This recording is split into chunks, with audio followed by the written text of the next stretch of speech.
Hey Pokemon fans, I hope you're having a fantastic night wherever you are. My daily gameplay match video is getting a lot later than I planned it to have it out today, but in case you're brand new to my channel, I've been opening up one Pokemon booster pack every single day now on this channel for over 200 days straight, and about 2 weeks ago I started bringing back daily gameplay matches as well. These daily gameplay matches are just supposed to be super low-key videos of me taking my hand at the Pokemon trading card game online as a way for me to just kind of talk about things going on in the current meta, talk about different tips and strategies, and just kind of other things that are going on in my life. So yeah, that's basically what these videos are. This was a match that I recorded last night. I try to record anywhere 2 to 3 matches during the given day. So sometimes I talk over them, sometimes I do them in real time. But this one I did record last night. It was a very good match up against a Night March deck. Night March decks are one of those decks I've commented on that is not as scary as it used to be. If you're not familiar with the Night March deck, but you probably are if you're watching this video. Night March deck was a deck that got super popular when a Phantom Forces hit about 2-3 years ago, really right when I got into the Pokemon trading card game. But it's not as scary as it used to be. There's definitely ways to counter it, and just Pokemon's HP, a lot of Pokemon's HP overall is just a lot higher. So even if you have all your max amount of guys for Night March you can have like in your discard pile, it just doesn't do as much damage as it used to.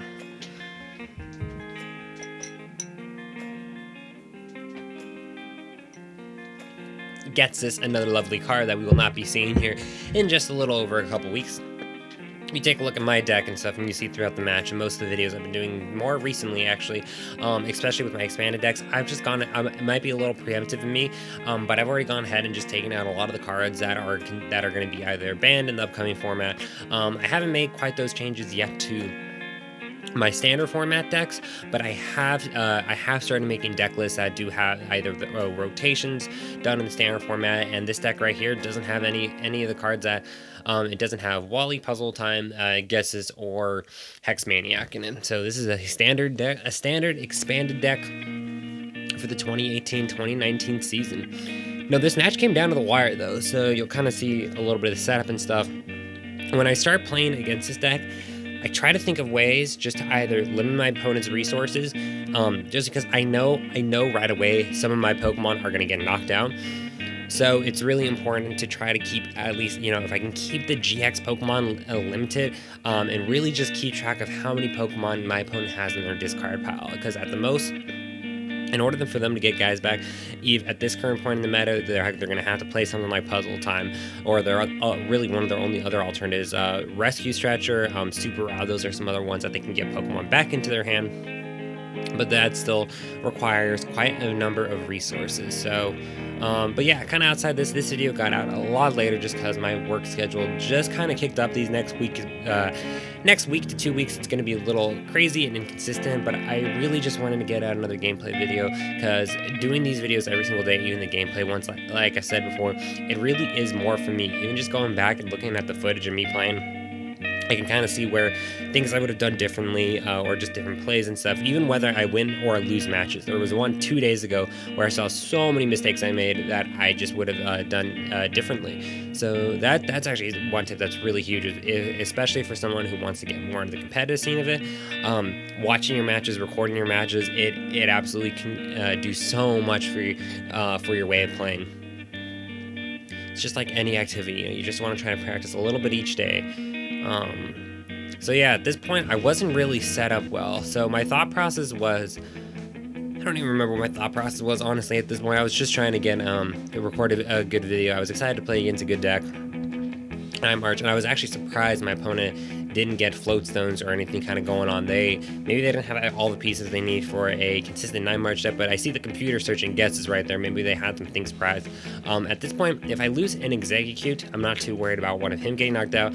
And that I was so surprised. I remember this turn because it does not take long to get Night March Jet decks running. You sometimes by your second or third turn, you can be hidden for 120 at least. There's a couple cool plays that I think I do that are coming back that I didn't make with this match last night. So at this point, I don't think I'll need. I think I am just starting N and Skyfield. I don't remember, but Lucamine has been a great addition. I will absolutely have at least one Lucamine in this deck for the upcoming season.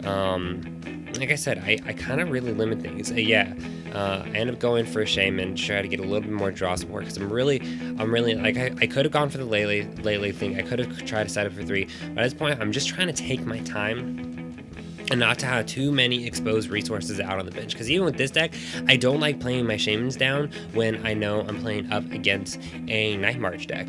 Because at this point, it's actually kind of a cool thing if I can knock out that Mew, but I'm just having to go through so many resources just for the potential. In order to knock this out, I still have to get a Float Stone to either retreat out that Exeggutor, and I still have to get a double colorless energy. So at this point, I'm not 100% sure if I'm going to be able to track down all the resources I need, but I figure at this point, I can still kind of go for some more. I don't even think I go for draw support. I think I go for another Exeggutor, because at this point, I haven't been able to get any battle compressors. So an Exeggutor, even one Exeggutor being in the bench, means that I can use Zoroark's trade ability freely and as much as I want to.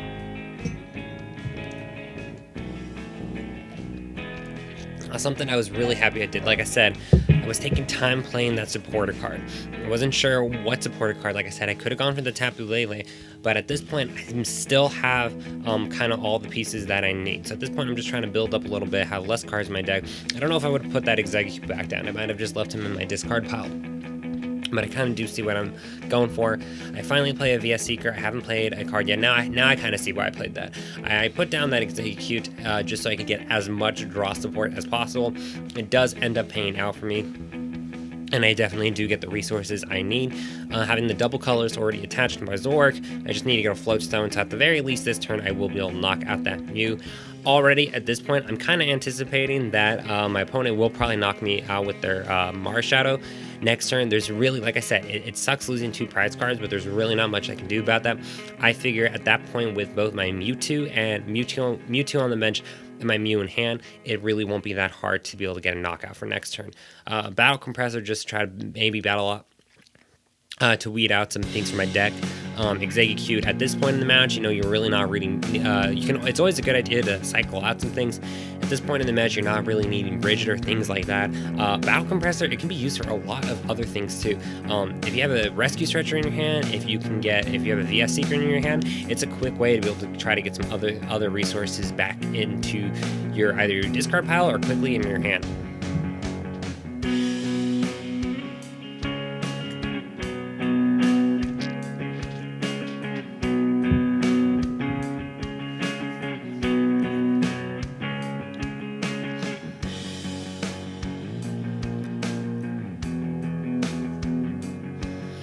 But at this point, I'm a little concerned that I'm like, how many resources is it always worth it to go through this many resources for one prize card? Did I want to use my computer search already at this point in the game? Did I want to, at this point, I think I have 3 Ultra Balls in the discard pile. You can kind of see a couple things I did there right at the end, just so I can kind of prep up. Like I said, I checked to see how many Ultra Balls I went through in that one turn, and I think it was like 2 or 3.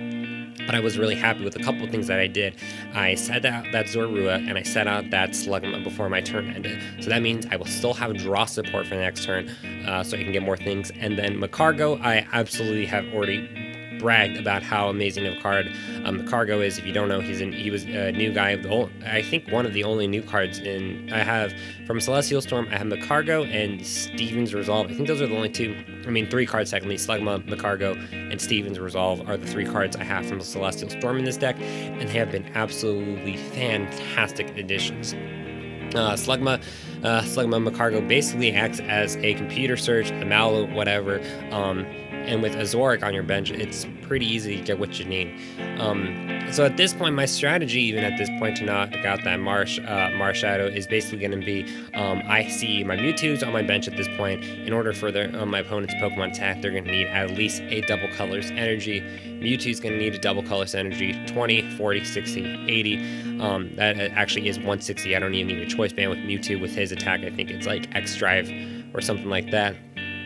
And at this point too, I actually kind of hope my opponent does this kind of thing where they knock out because knock out that Skyfield, because then I can knock out that Exegcute, and then I actually do something pretty cool here. I was actually counting how many Pokemon on my bench, because I noticed I had that Rescue Stretcher in my hand. So instead of, normally I would have discarded Shaman, but I already knew I was going to lose Zoroark, so I decided to put Tapu Lele in my bench. So next turn, once this Zoroark gets knocked out, I end up going back for that Tapu Lele.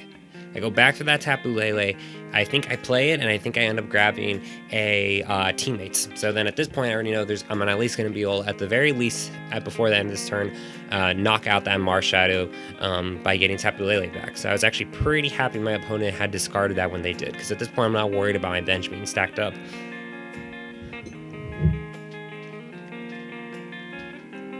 Top decking a Zoroark, of course, is nice.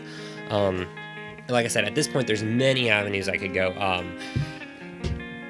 But the biggest thing is I get my Tapu Lele back, which I was able to discard last turn. And there's a couple things I could have done here. The biggest thing was getting the checking really quickly. Oh, at this point, too, I forgot. Teammates actually isn't in there.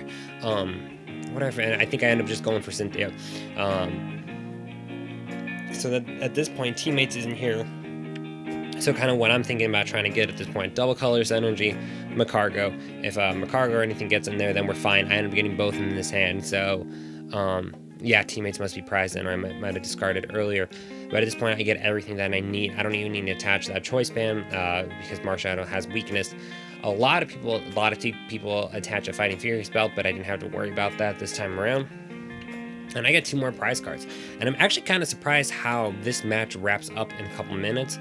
Like I said, Mewtwo, this Mewtwo EX is an absolute great counter to the Buzzwoles that are running around here.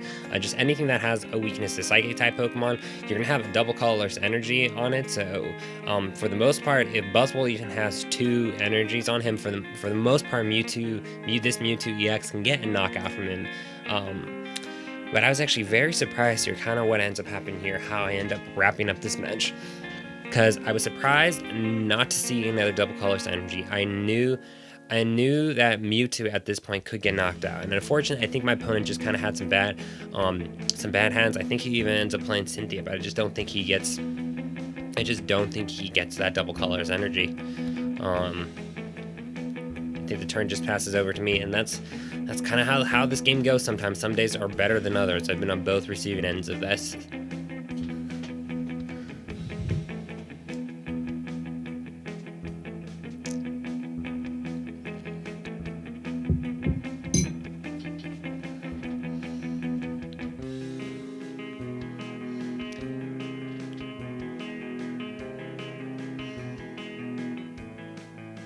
So knowing that this is happening, it's always awkward knocking out one Pokemon or trying to play a 6 prize match game. If you can make a deck that actually doesn't require a GX or EX Pokemon, absolutely go for it. If you can crack the code to make a good Pokemon that doesn't require those, definitely kind of come up with it. So at this point, I'm happy I have Magcargo, and kind of where I was going with that last comment is knocking out just one Pokemon puts you in an awkward match. So there's 6 prize cards, and how the current metas work, and ever since EX Pokemon were introduced, where you can take 2 prize cards for knocking out your opponent, the format completely changed because everyone tries to knock out for those 2 prize Pokemon. So at this point, I still have to knock out at least 2 Pokemon. I'm kind of going for that Zoroark and that Shaman on the bench, because even if you're early in the match, sure, you knock out one Pokemon for a prize card, that basically means you're still going to probably be needing to knock out at least 3 more Pokemon, even if it's an EX or something, EX or GX. So really, I mean, knocking out just for 1 prize card, I really kind of just group all the prize cards into 2 sets, 2, 4, and 6, and consider each knockout, I consider a full knockout once I'm able to grab 2 prize cards. Because at this point, with 3 prize cards being left on the bench, I'm still at least 2 Pokemon away, regardless of how I knock them out, and that's if I can get the Shaman out here at this point. So that whole ramble was just that I wasn't sure if I was going to do this, but in order for my Mewtwo to knock out that Zoroark for exactly 60 HP, I had to attach another Double Colors Energy because of resistance 20, 40, 60, 80, and I was like, am I really going to go for this? But I figured at the very least, if that happened, then I already had a feeling Mewtwo EX at some point was going to get knocked out.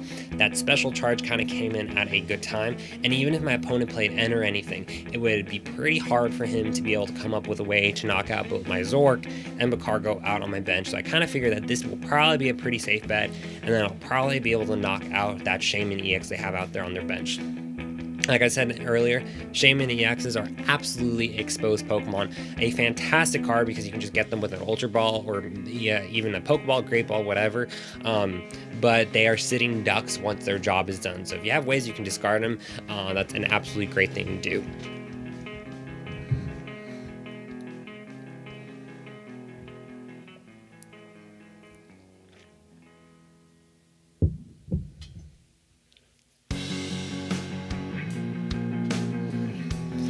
So yeah, at this point in the match, I'm just kind of waiting because I do expect Mewtwo EX to get knocked out, and I kind of want that to happen. Yeah, at this point, something Mewtwo EX gets knocked out, and then I place out. I think it's either Exeggcute or Shaman because I want to go for Guzma. I want to be able to grab Guzma. I have my Tapu Lele in my hand. I forgot my Tapu Lele was there. I think I go for Guzma with my Tapu Lele, and then I also grab my Double Colors Energy with PTCGO and trade, and that whole kind of combo, and that's how I end up wrapping up this match. Like I said, it's about, I would say when I play against 9 March decks, with this current lineup I have right now, it'll be kind of more accurate once the rotation has officially happened. It's probably about 50-50 right now with 9 March decks, but I'm pretty happy with how my deck does pair up against it. Like I said, my opponent played a very well match. So always good to be a good sport with your opponent. And at this point, I think I ended up using special charge. I don't know if I needed to at that point, but I couldn't remember if I had my fourth one was in there. And then I use Smooth Over, which again, like I said, I brag about this ability, but fellow trainers, like I said, I really wanted to just go ahead and make another video, and I hope everyone's having a great day or night wherever they are, and I will see you tomorrow as always, fellow trainers.